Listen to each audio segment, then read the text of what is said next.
Russia continues to maintain full control over Crimea, more than a decade after its annexation in 2014.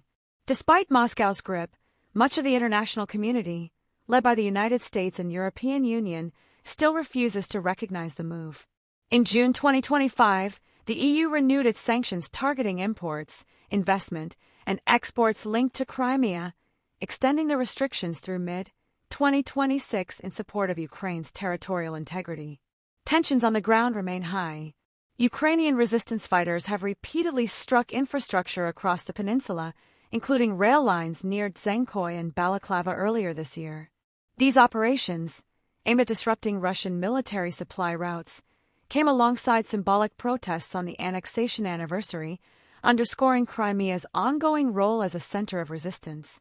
One of the most significant incidents occurred on June 3, 2025, when Ukraine's security service carried out an underwater strike against the Crimean bridge. Using more than a ton of explosives, the attack damaged a supporting pier and briefly shut down the key supply route before Russian authorities reopened it later that day. The bridge remains one of Russia's most vulnerable yet critical assets in the war. Conditions for civilians in Crimea have worsened under occupation.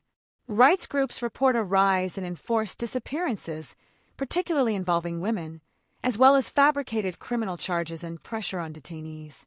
Allegations of withheld medical care and intimidation tactics have drawn further criticism from international observers.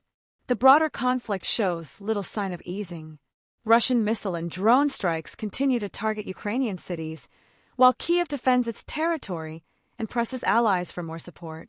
Proposals for a possible truce, floated by U.S. and Russian officials, have sparked debate, as critics warn such a deal would effectively cement Moscow's control over Crimea and other occupied territories, an outcome Ukraine rejects outright.